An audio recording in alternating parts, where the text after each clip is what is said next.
everyone, Joe here from ActionX. Welcome to What's in the Tube, or welcome back.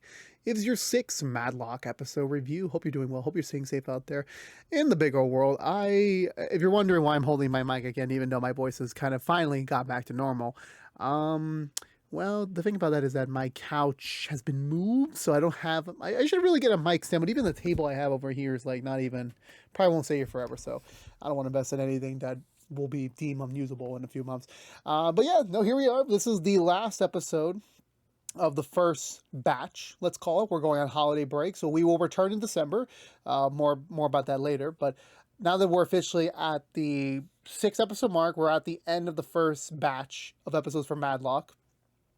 Which, again, before I get into like the actual proper episode review, this was another really, really, really great episode. Really was. I think this is the most emotionally charged. It definitely, once again, tempers with your expectations on what they could go. And I'm still relatively shocked the fact they don't go into traditional tropes. They do something different with the material. They keep us on our edge a little bit, and it's great. It's exciting. And I think Matlock's only 18 episodes, so we've officially ended the first third of the story, for this story at least. So now that we're about to be, when we come back next time, beginning the second third, I'm just very interested to see how things progress as we're kind of moving out of that first beginning zone. Now we're properly in the real middle of it all, next time when we come back. But before we do that, a couple things. Number one, again, I'm deeming this one of the best new TV shows this season, even though I've only watched really 2 of them so far.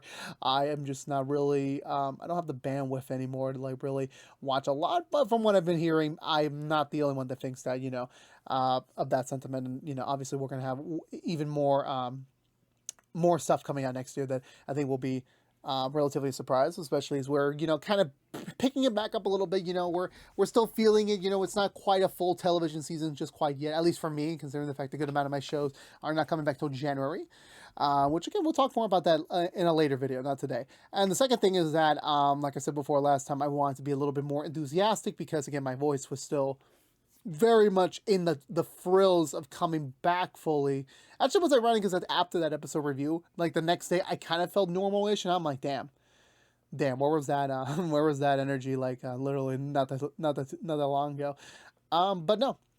But the thing I wanted to say is that thank you so much. You have made every viewer watching now, whether you've watched all 5 episode reviews, counting this one, you've only watched periodically, thank you so much. You have made our every Matlock episode review sub-series here on What's the Tube our highest launched, our highest viewed sub-series ever. We have, again, I said this before when we did episode 1, I have now done What's the Tube for 5 years. 5 years, half a decade. And not to say I don't have expectations when it comes to reception and view counts when we post these. I really don't. I do these because I love to do them. I love talking about the shows I love. Even the small conversations I have with people is great to have because, some of these shows my friends or my partner, they don't watch it. And sometimes I'm alone on that. And because my taste in shows are quite different nowadays, than anyone else. I think it's more harder nowadays to find at least one person. Even when you have a partner that, again, I love her so much and we watch a lot of things together. Like, there are certain shows that we don't watch together because she has no interest in them. So when I'm reviewing them, I'm like, okay, there's got to be a community out there. And the fact that, Matlock has attracted, so many people, like so many. And one of our episode reviews from Matlock right now is now our highest viewed What's in the Tube review ever, eclipsing The Rookie, which held that title for, I want to say, 2 to 3 years. So it's insurmountable of how much support you've given us. Thank you so much from the bottom of my heart. I don't take that for granted. I really don't. I will, like everything I do, I will continue to review Matlock each and every episode until it is officially over, hopefully far in the future. I hope this, like I said before, I hope this show goes for many more seasons beyond season 2, which we've already been confirmed for. as long as the team behind it, the cast, the crew, and the actors, that they know how to like continue to develop the story, continue to start to make it the proper way that doesn't feel like it's overstaying its welcome. I will continue reviewing it. I will not stop. And even when we're done, when Matlock in the first one, we still have a second run to go to, as what we usually do on now. So Matlock will remain a part of my life at least for another few years. So, which is going to be great. Hopefully for more. That's all I can hope for. So again, before we get to it, thank you again so much. I really appreciate it. I really, really do. I appreciate all the support. So now going into the episode review proper. Yeah, like I said before, this episode, I think it built upon last week. Last week, we kind of touched a bit of the borders that is Maddie's personal connection to her mission. And this episode kind of does it a different way. I think it was a two-prong approach. One was focusing more on the actual substance of the loss, and then this episode focused more on the feelings of the loss. And this being our first kind of flashback episode, and I think the way they did it, I felt a little bit more organically speaking. It was like a kind of like a now and then sort of approach, where like we see what's going on now and kind of see where things were even just a couple years ago. And it just goes to show like so much can happen in a couple years that it's just, for me, it's crazy. It's crazy to think about it. Like, you know, even my own personal life of just how much, you know, if I was to look back 2 years ago, it would just look so different. It's just crazy. It really, really is. And I think this, you know, we don't stretch it. We don't use this as a tool as a filler to kind of make up for time of the present day story. I feel like we still got the same core amount of content with the present day story as we did with the flashback. And the flashbacks are only supplemental to help us our understanding of Maddie, of Olympia, of Julian. And I think it deepens our connection with them as we progress through it, as we continue moving forward, as we enter that next core. Like, you know, now there's new elements, there's new understandings. We kind of see things a little bit differently here. And that's what I love about it, where like it's a show that, as much as I said, if the characters are great, I don't care about the story. I want to see how these characters develop and grow. That this was one of those cases where like the characters are evolving already, that even now doing this approach to get us to understand where things were before, it kind of creates a different perspective. And already I view certain episodes in the first few, in the first 5 already a little bit differently because of these flashbacks. And I think that works in the beneficial of the story, that, you know, you now feel even more invested. You want to see where these characters go now that you're in the present day track of it all. And I just can't wait to see where it goes from here. And again, kudos. Again, I think I say this every week. Like, Katie Bates, such a phenomenal actress, really, really is. She continues to push the bar. Like, I want to say when the next Emmys come around, this better be a nominee. It may not win, but if Avalon Elementary can win for being on network television, I could see Matlock winning. But again, you know, there's a lot of steep competition this coming Emmys. I really can't wait. But that's next year. But for now, let's talk about this week's episode of Matlock. So we begin with a flashback. 2 years ago to the date, we see Maddie standing in front of the building. A little bit curious for me, because like I was like, wait a minute. Did she try to get into this firm before? Was there a failed attempt that we just didn't know about? Did she just come on the wrong day? And she's just looking at the board, kind of staring at it a little bit, not really sure what the heck's going on. And then she turns around quickly and she spills coffee on Olympia. But again, this is 2 years ago, so I'm thinking to myself, did Olympia not remember Matlock from before? Did she not really like put the pieces together? But then again, Olympia probably had so much shit going on in her life, she probably doesn't even remember a random pedestrian at the time. Yeah, so Maddie goes back outside after staring a look. She's talking to Augie about is it Augie? I forgot the name of it. It starts with an A. It's right around that familiarity grammar point. And then speaking a little bit about, you know, them being here, about kind of like really now following up on their lead. Again, we heard this a few episodes ago, that it was the grandson that overheard there was a rumor that this particular law firm was responsible for withholding certain documentation that would have would have delayed the opioids crisis, that now Maddie being there, she's like, I want to do it. I want to do it. I want to. I want to do this mission. I want to go inside this firm and take them down. That's what I want to do. And again, this was just like early days, like 2 years ago. Damn, what the hell happened? Like, it seemed like yeah, I'd never done this sort of thing before, so I don't know what the heck's really going on. But for me, I'm like, why does it take 2 years? Like, again, I know they moved from somewhere else, but I'm like, well, how far did they move? Like, there's so many question marks, and I'm just so curious that I really hope we get a little bit more of these mini flashbacks to kind of really stretch, to really deepen the story a little bit, because I'm a little confused what actually took Maddie 2 years to get to that point. I would have said maybe a year, but like 2 years, that's still a sizable difference. That's still like over 700 days in a calendar year. So I'm like, yeah, that's a little precarious, mind you. And even she's like already starting to think, what would my name be, like my alias? And we're already like, you see the logo up there. I'm like, hey, it's kind of nice. It's kind of nice how you do it. We cut the present day where Maddie's preparing for another day of work. Her husband is working on trying this way to kind of like pull the fingerprint off the plastic cover, so then when they eventually do have an opportunity to get to the server room, they'll have like a really useful tool to do so. However, Maddie's a bit more concerned, considering the fact that, you know, again, she's on that dating app and she's trying to get off it, and then the guy from last week that, you know, supposedly knows her real identity, her real self, is again a little bit scary, because, you know, it's kind of too close for wear, considering where things are at right now. She doesn't really need that. Thankfully, the grandson manages to somehow delete everything, wipe out the entire profile from the app database. So hopefully Maddie should be in the clear now as she heads back into work. As apparently their case for the week is apparently a reprisal. They're digging up an old case from the past, getting a second life, a second opportunity to try it, see if they can win this one. That's kind of how we kind of proceed from there. I don't remember if we exactly start off with the flashback, or we kind of we regroup in with the. I don't exactly remember, but I do remember. So the three juniors assemble in the big conference room.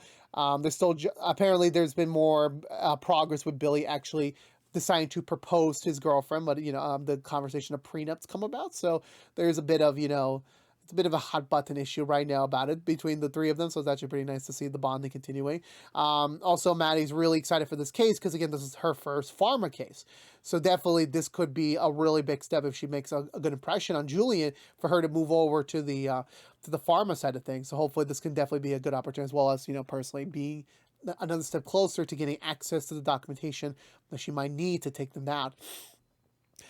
Julian and Olympia show in. They're a little bit more, you know, comfortable than normal. Again, last week's episode definitely kind of, you know, re-strengthened the bonds of their general connection. Definitely seeing them more as a healthy co-parenting possibility in the future, and they're definitely like being a little bit more communicative this go around.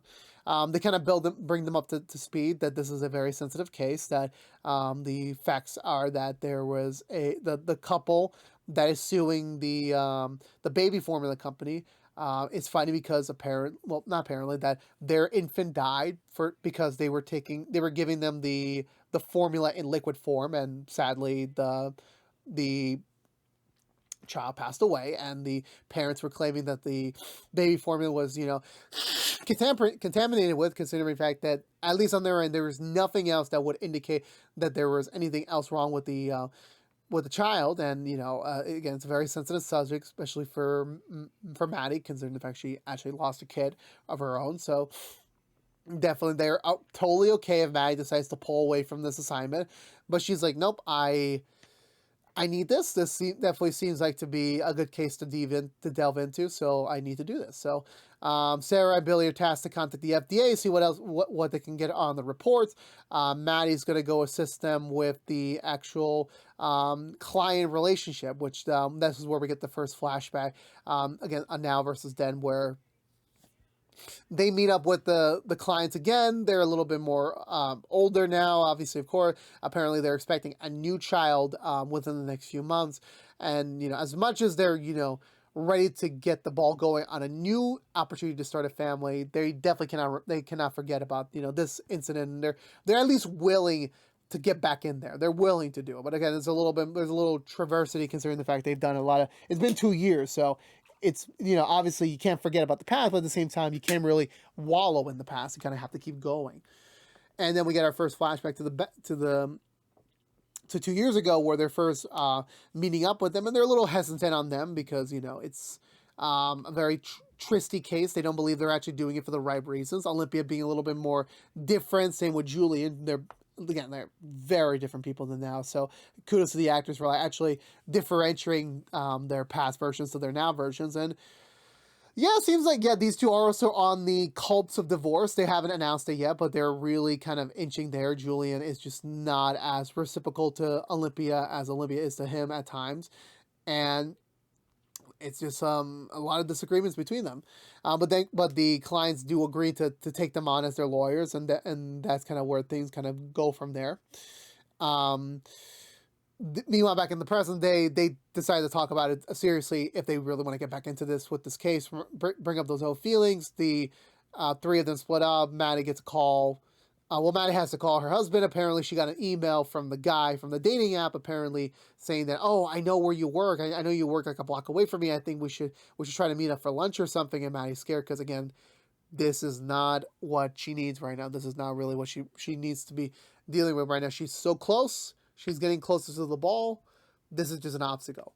Sadly, Olympia does overhear a part of her conversation, and thankfully she passes it off as like being a loan collector. So definitely she's, trying to mitigate it as best she can. Thankfully, Olympia being on her side, she doesn't ask too many questions, thankfully nowadays.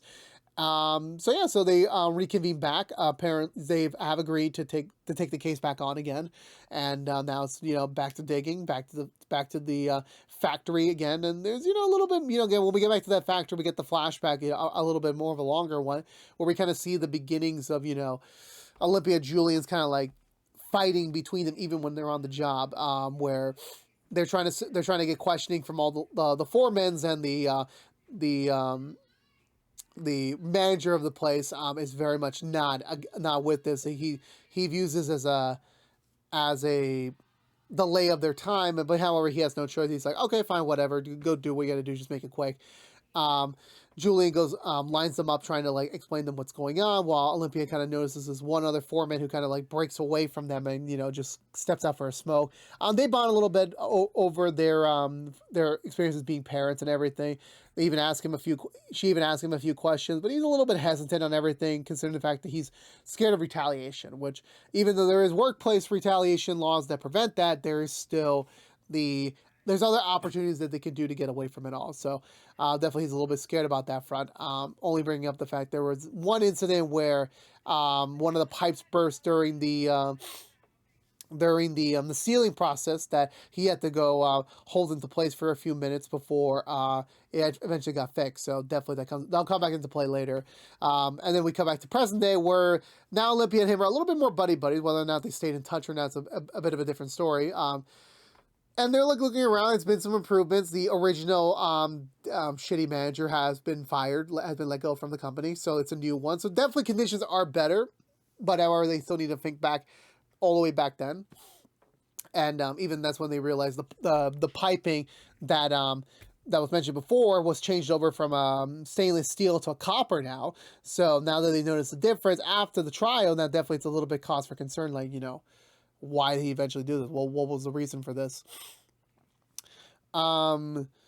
So I want to say from there, Sarah and Billy are busy trying to get to the DEA, trying to figure out some more of the reports, but sadly they don't really progress too much into that. They just get stuck waiting on hold, which I'm like, yeah, that waiting music, oof. I think once you hear it long enough, you kind of get sick of it. So just a point being, if you haven't gotten to that point yet. I want to say, I forgot what scene we're up to yet. I know. Oh yeah, no worry. So Maddie goes into another spare room. Apparently, she's got this ghosting message ready for him, just to kind of like stay back, stay away. Let's not get into things right now. And she's even like going through the freaking email draft of the ghosting to her husband. He's like, perfect. You got this. You got this on the nail. Maddie then gets tasked to go meet up with the original manager back again in his apartment, who is still a piece of crap after all these years. He has not changed whatsoever. Maddie thankfully uses the power of potential liability lawsuits against him and for him to ask him questions, but it does nothing delivers the golden gun that she needs. Eventually, she manages to find a way to sneak into his house, legally speaking, asking for the bathroom. But she does briefly update Olympia that she, as of right now, she hasn't found anything really that could be useful for them. And her and Julian's also trying to figure the strategy out, considering the fact that, okay, the DEA is kind of going nowhere. Maddie might not get anything from this, and they only really have the clients right now they can really lean upon, and, you know, it's not really enough to really sway a jury this time around. I know we get a couple more flashback where it kind of just showcases their, you know, they were miserable around each other. They were just not cooperating. They were not communicating with one another. It definitely just doesn't, it doesn't seem good for them at this point in time. And again, contrast to now where like Julian's way more specific, yet they're way more on a friendly basis. I'm just reminding people of that. However, Maddie does call them again. They do get a little bit more of an update that there's a bit more cause for concern, considering the fact this guy is only in his mid-40s, already retired, and he didn't really work that long of the job that would warrant such a big, you know, retirement fund. So therefore, there's a little bit like maybe there's probably some, you know, back-end shady stuff that he's participating in, as well as I think the other thing is that there was oh no, we're not quite there yet. We're not there yet. I'm nearly skipping a scene. But I do know that Olympia does go back to the factory to meet up with that foreman again. And actually, no, not quite. There was a document. I'm losing my train of thought. I'm already jumping ahead a little bit. Where was I with that? I think we were dismissed home for the first time. I believe everyone's going back overnight. Then we go back in the morning. I think this is when after where we see a night of Olympia and Julian packing up their household up, trying to get ready for the move. They're just joshing around, kind of like comparing to where things were back then to now, and then they remember one key thing where they remember like, okay, the roofing company, usually that's like it's expensive, but it's not going to cost a lot of money. They estimate like maybe for the factory maybe $3,500 maybe, and they look at the actual invoice, it's $350,000, and I'm just like, okay, there ain't no way. No, you got to remodel the whole freaking plant by that point if you're going to put that much money into things. So now they realize there is a potential embezzling aspect of this that they didn't realize from before. So they regroup in the morning.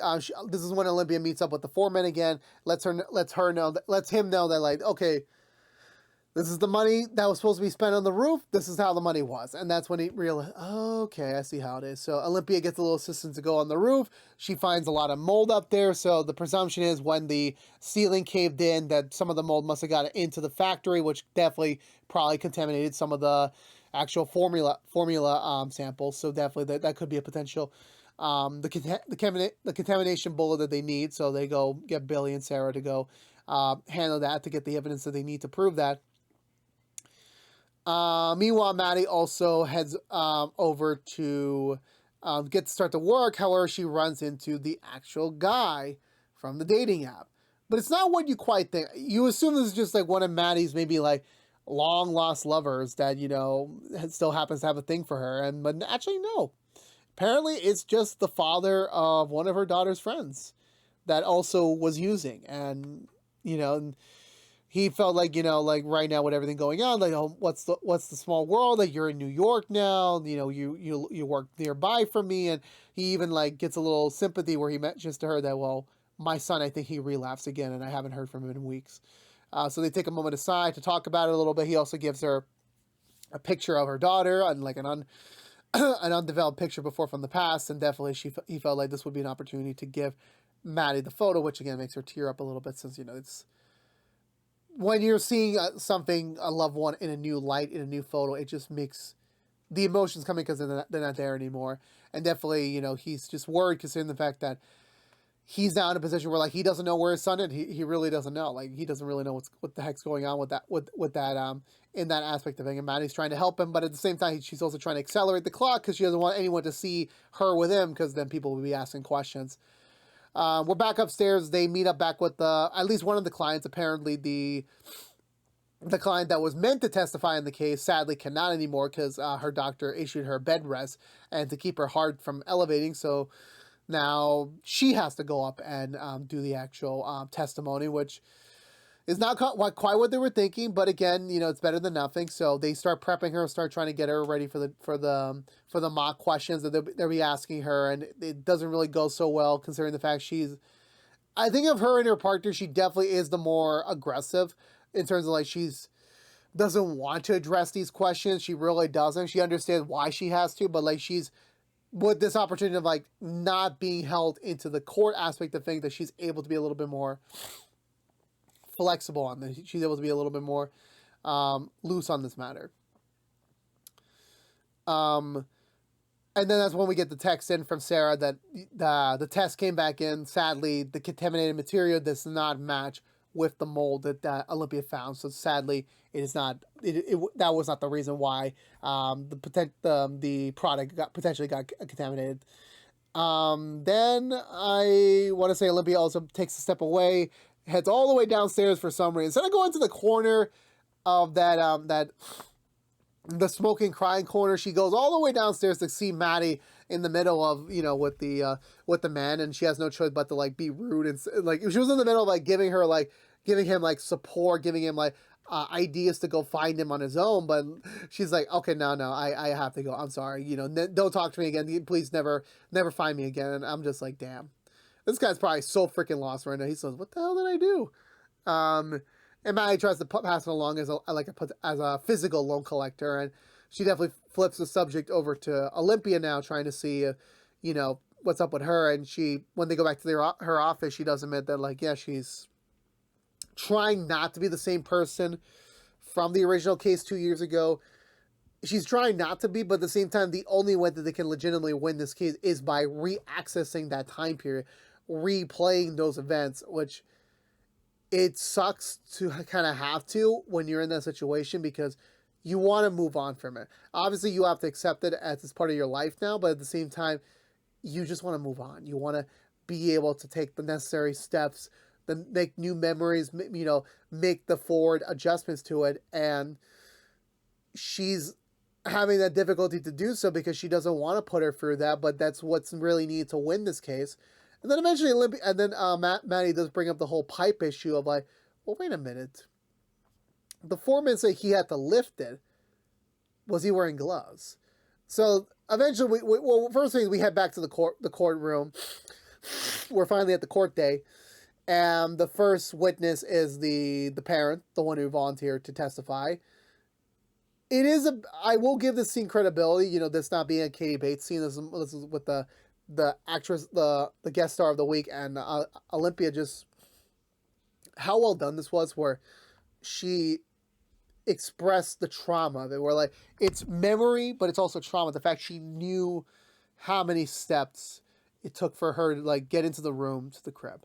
She knew all the small details because it's all imprinted on her. She can't forget it, and she will never forget it. And as much as it sucks to be in that position, it sadly is what it is. And she's just that was a really tough scene. I've never been through it. I hope I never get to live through that. But the fact that you know that those little moments kind of like they stick with you, I can relate to that a little bit. Now I want to say the defense. Thankfully, I don't think we got a scene where the defense says anything to her. Thankfully, I think we just move on to. I just know we do, or I think we're out of order a little bit. I think they went with the foreman first and then the partner, but then we go to the foreman, and sadly, Olympia does have to call him out on it, saying like, you know, oh, when the ceiling collapsed, did you get injured? And he's like, yes, I got injured. I was on a cast for 8 weeks, but I never received medical leave because the company wouldn't pay out for that. So I basically had to work for what I was injured. But as a foreman, I never have to do anything physically, so they didn't think it was really much of an issue to like still be on the floor and everything. But then when the pipe burst, then he was the first one nearby, so he had to be the one to respond quickly. And sadly, you know, the cast being, you know, open a little bit to get because it was just an arm thing, so your hand is still a little bit free. you can't clean it during the 8 weeks there because again, it's supposed to be protected and solid to heal. So that's why when like you see those cast cutting videos, you see all the dead skin, you see a little bit of dirt residue because you can't clean it during it. You got to leave it alone. So in his case, he's just like, okay, there is a possibility that some of my dead skin flakes, some of my germs got into the batch, which is just sadly had to be the batch that the baby took, which resulted in them dying. And he really expressed sympathy for it because him being a father, he never asked for that. It was just a spur of the moment thing. He was thinking of the company's best interest. He was thinking of the safety of the workers.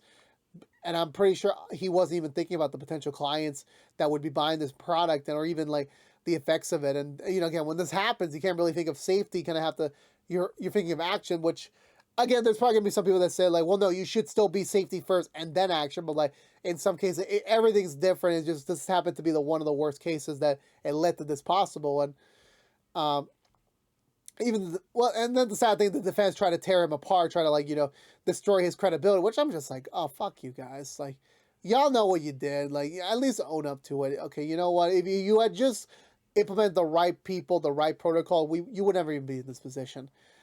But thankfully, after some deliberation, they win. The clients win. They managed to like, you know, pull off a victory. Again, I think we got a flashback earlier where like, you know, when they first lost in the first place, and it really sucked considering the fact that they didn't have the emotional angle, the emotional hooks they needed to really win that one. So then to now is like, you know, again, really extraordinary, but it's framed a little bit differently considering the fact Maddie is zoning out a little bit, considering the fact she just witnessed two emotional people, the father of her daughter's friend, everything just, it comes to realize just how precious life is, how important the mission is, and she starts getting an anxiety attack or a panic attack, and when she arrives back home to her husband, she's just like thinking, oh, I'm having a heart attack, but thankfully she's not. It was just a panic attack. And her husband sees this as a reason to tell her that maybe this would be a good time to pull out, because God forbid if something happens to you, and you know it's going to be even more difficult to do anything. You know, again, like, and you know, as much as Maddie's saying like, you know, we're so close, we really are, and he's being realistic. Like, no, you're not. You're not even on the pharmaceutical legal team yet. You don't have document. We haven't even gone to the server room. We don't even have. I can't even make accurate clay to get the fingerprint off of. We don't even have an opportunity with the server room. We don't even have anything still solidifying, connecting seniors to the whole thing. There's just so many missing variables that, at least in his brain, it's totally fine if they pull out now, because he's got a point. Because again, like, it's not to say what Maddie's been doing the last few weeks has been for nothing, but at the same time, it's just like, well, he's got a point. Like, you know, we're obviously still in the beginning of this, and you know, it's gonna get more stressful from here. There's gonna be more cases he's gonna have to try in.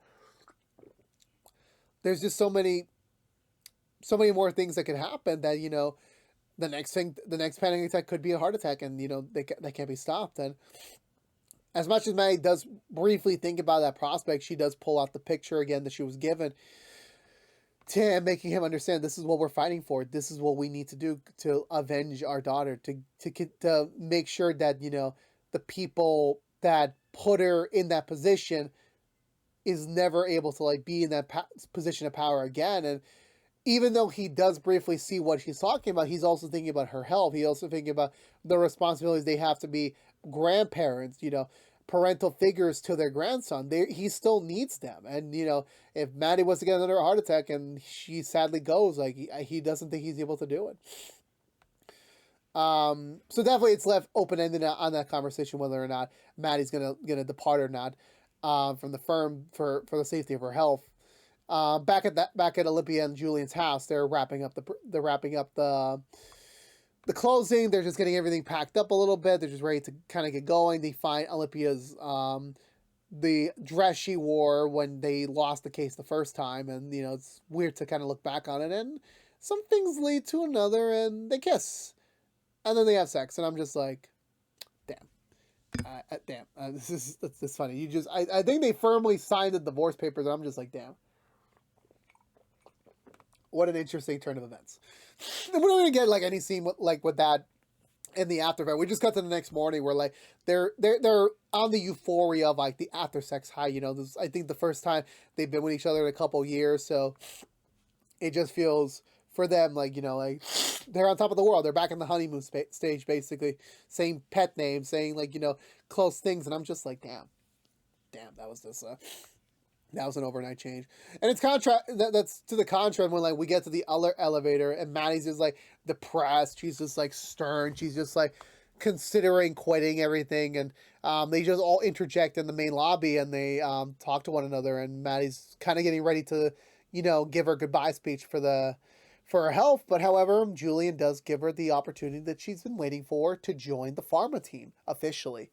They got a brand new case lined up, and, you know, considering Maddie's performance in the last one, that Julian is ready to take her on, you know, make her join the team. And definitely all those thoughts of like Maddie, like, you know, leaving and everything. She's like, oh, hell no, this is it. This is the next step we need. Like, I'm in.